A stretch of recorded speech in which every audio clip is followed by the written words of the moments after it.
오늘 아침에도 이 작은 흰색 알약 드셨습니까? 의사 선생님이 평생 먹어야 한다고 하니까 내 혈관을 지켜줄 거라 믿고 의심 없이 드셨겠죠. 그런데 혹시 최근 들어 자꾸 깜빡깜빡해서 내가 치매인가 걱정하신 적 없으신가요? 이유 없이 온몸이 두들겨 맞은 듯 쑤시고 푹 자도 피곤하지 않으신가요?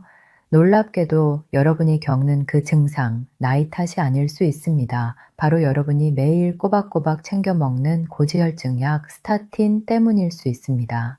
병원에서는 절대 말해주지 않습니다. 3분 진료 보기도 바쁜데 약이 우리 몸의 에너지 공장을 멈추게 하고 멀쩡한 사람을 당뇨 환자로 만들 수도 있다는 복잡한 얘기를 누가 해주겠습니까? 그저 수치 떨어졌네요. 잘하셨습니다. 라는 칭찬 뒤에 내 몸이 서서히 시들어가고 있는 줄도 모르고 말이죠. 오늘 영상은 조금 불편할 수도 있습니다. 하지만 이 영상을 끝까지 보신다면 콜레스테롤이 내 몸의 적이 아니라 나를 살리려던 소방관이었다는 충격적인 진실을 알게 되실 겁니다.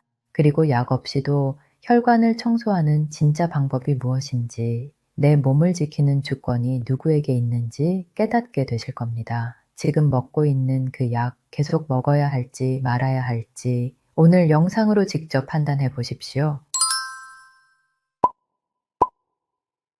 안녕하세요 여러분. 10년차 신경과 전문의 이수정입니다. 저는 지난 10년간 병원에서 수많은 환자분들을 만나면서 특히 기억력 저하나 근육 문제로 오시는 분들을 진료해 왔습니다. 그런데 그분들의 약 리스트를 보면 놀랍게도 상당수가 고지혈증 약을 드시고 계셨습니다. 처음엔 우연이라고 생각했습니다. 하지만 점점 더 많은 환자분들이 같은 패턴을 보이면서 저는 이 문제를 깊이 들여다보기 시작했습니다. 오늘은 제가 10년간 임상에서 직접 경험하고 연구한 내용을 바탕으로 고지혈증 약의 숨겨진 진실에 대해 말씀드리려고 합니다. 이 영상이 여러분의 건강한 선택에 도움이 되길 바랍니다. 먼저 왜 아무도 이 이야기를 해주지 않는지부터 말씀드려야 할 것 같습니다. 많은 분들이 궁금해 하십니다. 왜 병원에서는 이런 부작용에 대해 자세히 설명해 주지 않을까요? 의사들이 나쁜 사람이어서 그럴까요? 아닙니다. 그게 아닙니다. 우리나라 의료 현실을 보면 한 환자를 진료하는 시간이 평균 3분 남짓입니다. 3분 안에 환자분의 증상을 듣고 검사 결과를 확인하고 진단을 내리고 처방을 해야 합니다. 만약 제가 고지혈증으로 진단된 환자분께 스타틴의 모든 부작용을 설명하려면 어떻게 될까요? 근육통이 올 수 있고 기억력이 떨어질 수 있고 당뇨 위험이 높아질 수 있고 간 수치가 올라갈 수 있고 소화 장애가 생길 수 있다는 것을 하나하나 설명하려면 최소 10분은 걸립니다. 하지만 현실은 그렇지 못합니다. 대부분의 의사들은 이 약 드시면 콜레스테롤 수치가 떨어집니다 라고 말하고 처방전을 내밀 수밖에 없습니다. 시스템이 그렇게 만들어져 있기 때문입니다. 그래서 환자분들은 이 약이 내 몸에서 정확히 무슨 일을 하는지, 어떤 부작용이 있는지 제대로 모른 채 수년, 수십 년을 복용하게 됩니다. 여기에 더해서 가이드라인의 문제도 있습니다. 현재 의료계에서 사용하는 고지혈증 치료 가이드라인은 콜레스테롤은 무조건 낮을수록 좋다는 전제를 깔고 있습니다. 이 가이드라인이 만들어지는 과정에는 당연히 제약회사들의 연구 결과가 많이 반영됩니다. 제약회사 입장에서는 더 많은 사람들이 더 오래 약을 먹어야 이익이 됩니다. 그러다 보니 환자의 알 권리와 선택권이 뒤로 밀려나고 기계적인 처방이 이루어지는 겁니다. 그렇다면 이 약이 우리 몸에서 정확히 어떤 일을 벌이는지 알아볼까요? 스타틴이라는 약은 단순히 콜레스테롤만 낮추는 게 아닙니다. 이 약 하나가 우리 몸에 들어가면 마치 도미노처럼 여러 가지 문제들이 연쇄적으로 일어납니다. 먼저 뇌에서 일어나는 일부터 보겠습니다. 많은 분들이 모르시는데 콜레스테롤은 우리 뇌세포를 만드는 핵심 재료입니다. 뇌는 우리 몸 전체 무게의 2%밖에 안 되지만 전체 콜레스테롤의 25%가 뇌에 있습니다. 왜 그럴까요? 뇌세포를 감싸고 있는 뇌세포들이 서로 신호를 주고받는 연결 부위, 이 모든 곳에 콜레스테롤이 필요하기 때문입니다. 그런데 스타틴이 들어오면 이 콜레스테롤 생산이 억지로 막힙니다. 그러면 어떻게 될까요? 뇌세포들이 제대로 된 재료를 공급받지 못하니까 기능이 떨어집니다. 기억력이 감퇴하고 집중력이 떨어지고 멍한 느낌이 듭니다. 실제로 스타틴을 복용하시는 많은 분들이 요즘 들어 자꾸 깜빡거려요. 단어가 생각이 안 나요 라고 호소하십니다. 치매 초기 증상과 비슷해서 많이 걱정하시는데 약을 끊으면 증상이 좋아지는 경우가 많습니다. 다음은 근육입니다. 스타틴의 가장 흔한 부작용 중 하나가 바로 근육통입니다. 여기서 중요한 건 우리 심장도 근육이라는 사실입니다. 스타틴을 먹으면 온몸의 근육에서 통증과 무력감이 나타날 수 있습니다. 계단 오르기가 힘들어지고 병뚜껑을 여는 것조차 힘들어집니다. 심한 경우에는 근육이 녹아내리는 횡문근융해증이라는 무서운 부작용도 생길 수 있습니다. 그런데 더 걱정스러운 건 심장 근육입니다. 혈관을 지키려고 먹는 약인데 정작 심장 근육이 약해질 수 있다는 게 아이러니하지 않습니까?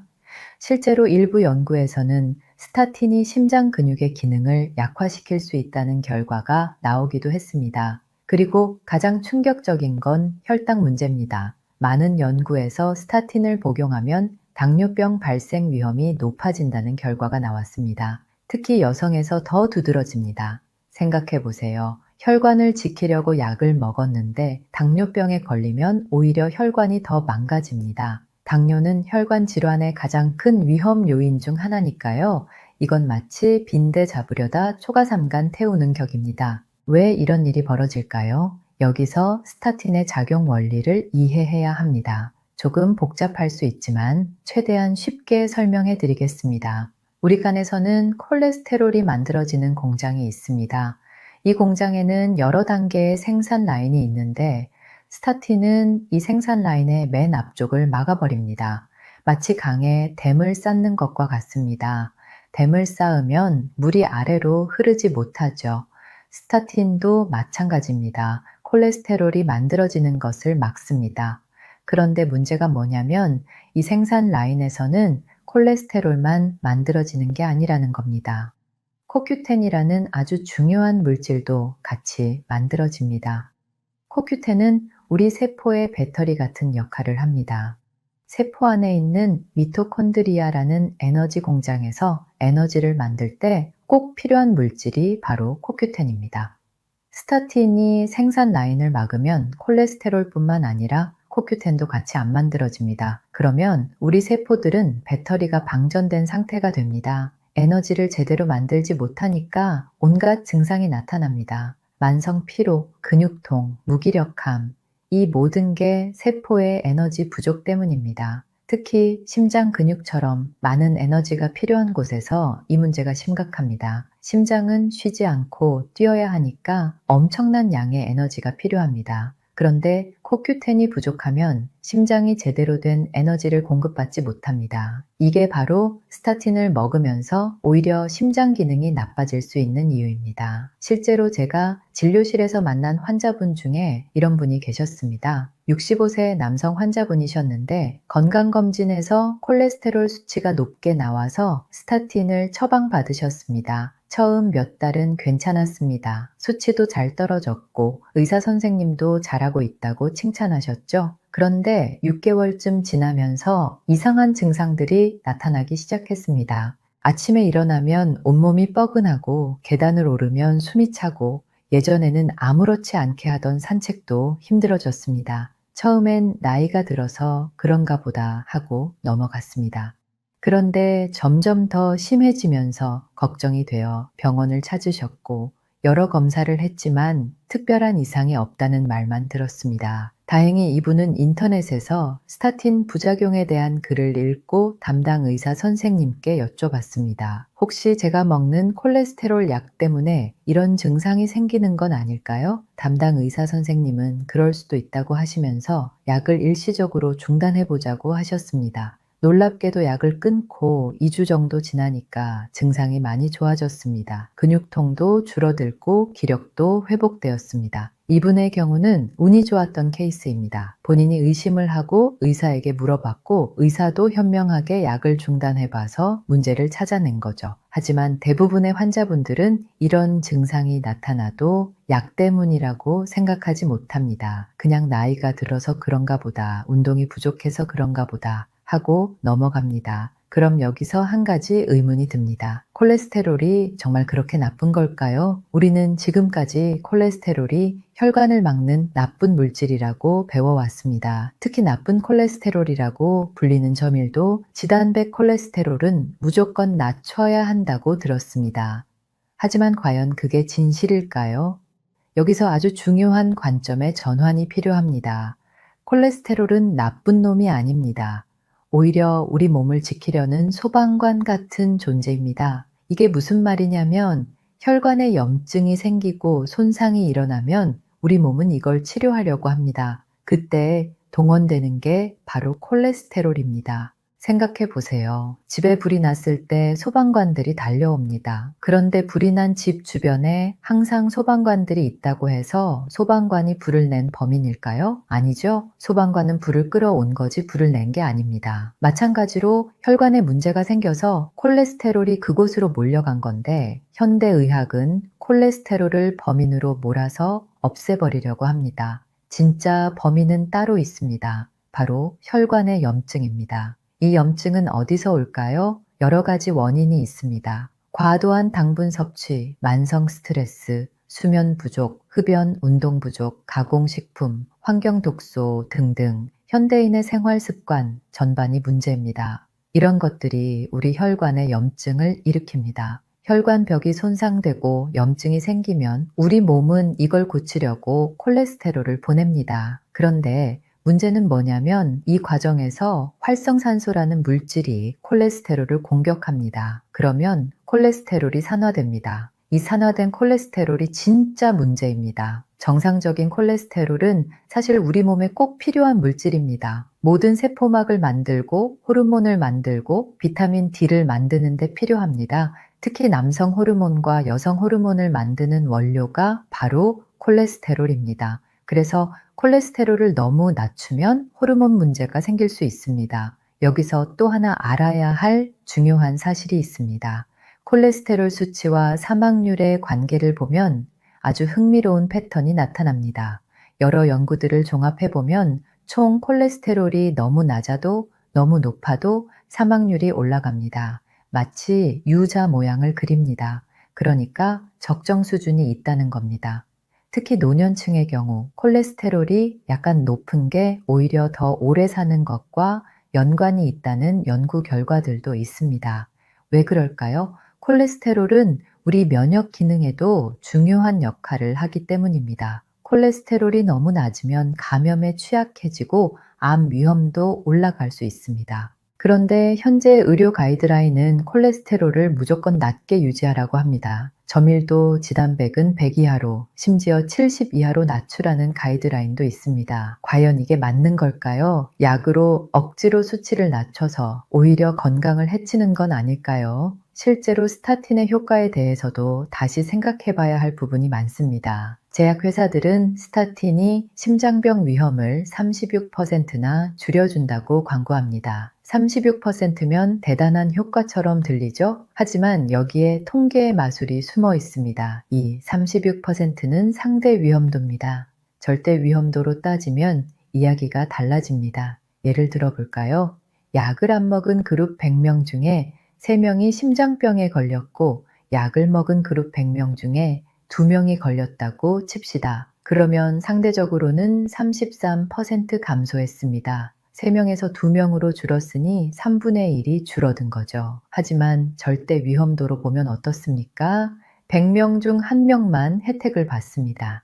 그러니까 1%의 차이입니다. 100명이 약을 먹어야 1명이 심장병을 예방할 수 있다는 뜻입니다. 나머지 99명은 아무 혜택 없이 약을 먹는 거죠. 그것도 부작용의 위험을 감수하면서요. 물론 이미 심장병이 있으신 분들, 심근경색을 겪으신 분들에게는 스타틴이 도움이 될 수 있습니다. 이런 경우를 2차 예방이라고 합니다. 하지만 건강한 사람들이 예방 목적으로 먹는 1차 예방의 경우 효과 대비 위험성을 따져봐야 합니다. 더구나 최근에는 일부 고지혈증 치료제의 임상자료 신뢰성에 문제가 제기되기도 했습니다.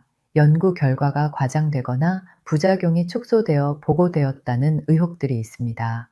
이런 상황에서 우리는 더욱 신중하게 판단해야 합니다. 그렇다면 우리는 어떻게 해야 할까요? 무조건 약을 끊으라는 이야기가 아닙니다. 특정 경우에는 약이 꼭 필요합니다. 유전적으로 콜레스테롤 수치가 비정상적으로 높은 가족성 고콜레스테롤 혈증 환자분들이 계십니다. 이런 분들은 생활 습관만으로는 수치 조절이 안 되기 때문에 약이 필요합니다. 또 이미 심장병을 앓으신 분들, 스텐트 시술을 받으신 분들은 약을 중단하면 안 됩니다. 이런 경우에는 약의 혜택이 위험보다 훨씬 크기 때문입니다. 그리고 유전자 검사를 해보면 특정 유전자 변이가 있는 분들도 있습니다. 이런 분들도 약물 치료가 필요할 수 있습니다. 하지만 대부분의 경우 약보다 먼저 해야 할 일이 있습니다. 바로 염증을 끄는 것입니다. 혈관의 염증을 일으키는 근본 원인을 제거하면 콜레스테롤 수치는 자연스럽게 정상화됩니다. 이게 진짜 치료입니다. 그럼 어떻게 염증을 줄일 수 있을까요? 첫째, 식습관입니다. 설탕과 정제된 탄수화물을 줄여야 합니다. 우리가 빵, 과자, 음료수를 먹으면 혈당이 급격히 올라갑니다. 이걸 혈당 스파이크라고 하는데 이게 혈관에 엄청난 스트레스를 줍니다. 혈당이 급격히 오르면 활성산소가 마구 만들어지고 이게 혈관을 공격합니다. 대신 채소, 통곡물, 좋은 기름, 단백질 위주로 드세요. 특히 오메가3 지방산이 풍부한 등푸른 생선, 견과류, 아보카도 같은 음식들이 좋습니다. 이런 음식들은 오히려 염증을 줄여주고 혈관을 보호합니다. 둘째, 운동입니다. 규칙적인 운동은 혈관 건강에 가장 좋은 약입니다. 하루 30분씩 빠르게 걷기만 해도 큰 효과가 있습니다. 운동을 하면 혈액순환이 좋아지고 혈관벽이 튼튼해지고 염증이 줄어듭니다. 약으로는 절대 얻을 수 없는 효과들입니다. 셋째, 수면입니다. 잠을 제대로 자지 못하면 우리 몸의 염증 수치가 올라갑니다. 하루 7시간에서 8시간 정도의 충분한 수면이 필요합니다. 잠을 자는 동안 우리 몸은 손상된 세포를 복구하고 염증을 제거합니다. 넷째, 스트레스 관리입니다. 만성 스트레스는 혈관에 직접적인 손상을 줍니다. 스트레스 호르몬인 코르티솔이 계속 높으면 혈관이 수축하고 염증이 증가합니다. 명상, 요가, 심호흡, 취미활동 등을 통해 스트레스를 관리해야 합니다. 다섯째, 환경 독소를 피하는 것입니다. 우리 주변에는 생각보다 많은 독소들이 있습니다.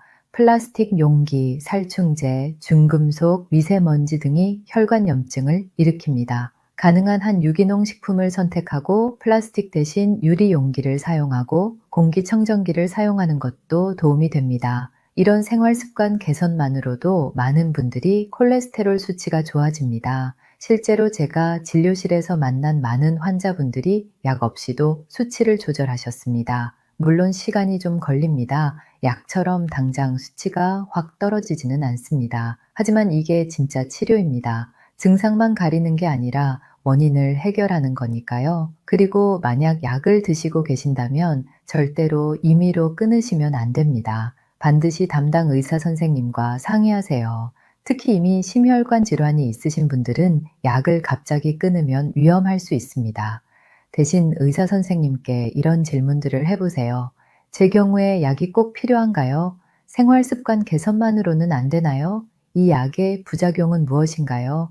제가 겪는 이런 증상들이 약 때문일 수 있나요? 약을 줄이거나 다른 약으로 바꿀 수 있나요? 코큐텐 같은 보충제를 같이 먹으면 도움이 될까요? 이런 질문들을 통해 의사 선생님과 충분히 상의하고 본인에게 맞는 최선의 방법을 찾으시기 바랍니다. 의사는 전문가지만 내 몸의 주인은 바로 나 자신입니다. 내가 무엇을 먹고 어떻게 치료받을지 결정할 권리가 있습니다. 그리고 코큐텐 이야기가 나왔으니 한 가지 더 말씀드리면 만약 부득이하게 스타틴을 계속 드셔야 한다면 코큐텐을 같이 복용하는 것을 고려해 보세요. 스타틴이 코큐텐 생산을 막는다고 말씀드렸죠? 그렇다면 외부에서 코큐텐을 보충해주면 부작용을 줄일 수 있습니다. 실제로 많은 연구에서 코큐텐 보충이 스타틴으로 인한 근육통을 줄여주고 에너지 수준을 높여준다는 결과가 나왔습니다.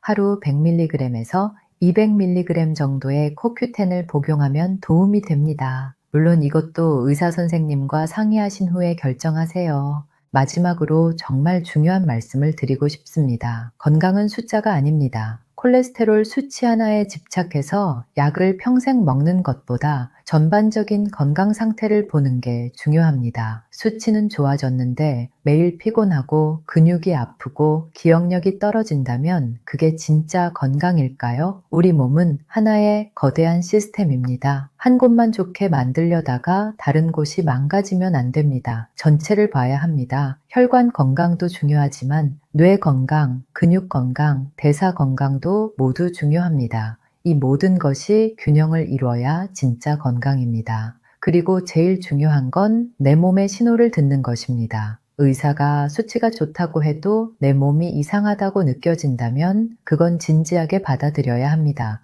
내 몸은 거짓말하지 않습니다. 피곤하고 아프고 불편하다면 그건 내 몸이 보내는 경고 신호입니다. 물론 오늘 제가 말씀드린 내용이 모든 분들에게 해당되는 건 아닙니다. 의학은 개인차가 큽니다. 어떤 분에게는 약이 꼭 필요하고 어떤 분에게는 생활 습관만으로도 충분합니다. 중요한 건 본인의 상황을 정확히 파악하고 의사와 충분히 상의해서 현명한 선택을 하는 것입니다. 오늘 영상이 불편하셨을 수도 있습니다. 혹시 지금 고지혈증 약을 드시고 계신 분들은 걱정이 되실 수도 있습니다. 하지만 겁을 주려고 이 영상을 만든 게 아닙니다. 오히려 여러분이 더 현명한 선택을 하실 수 있도록 정보를 드리고 싶었습니다. 약은 도구일 뿐입니다.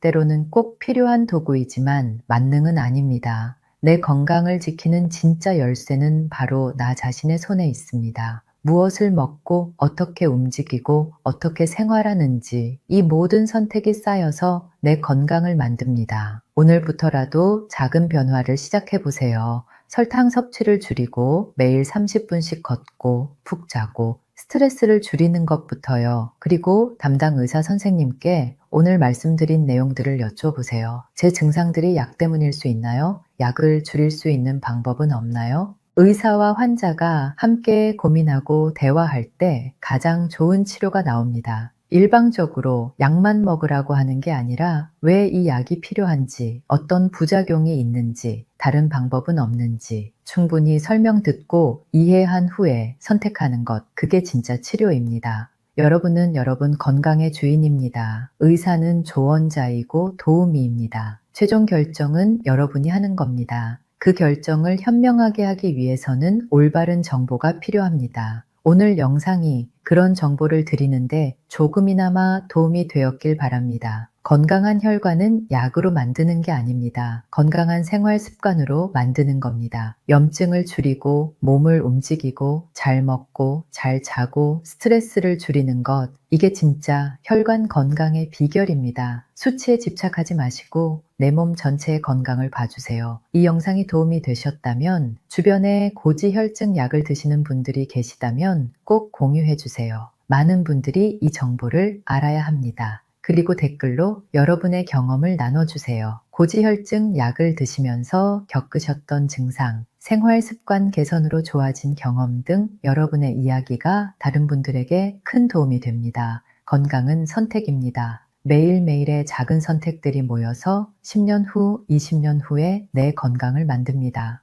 오늘 이 순간부터 나를 위한 현명한 선택을 시작하세요. 여러분의 건강한 미래를 응원합니다. 마지막으로 꼭 말씀드려야 할 것이 있습니다. 오늘 영상의 내용은 교육 목적으로 제작되었습니다. 개인의 건강 상태와 필요한 치료는 모두 다릅니다. 절대로 임의로 약을 중단하거나 변경하지 마시고 반드시 담당 의사 선생님과 상담하신 후 결정하시기 바랍니다. 특히 이미 심혈관 질환을 앓고 계신 분들은 더욱 신중해야 합니다. 오늘도 건강한 하루 보내세요. 감사합니다.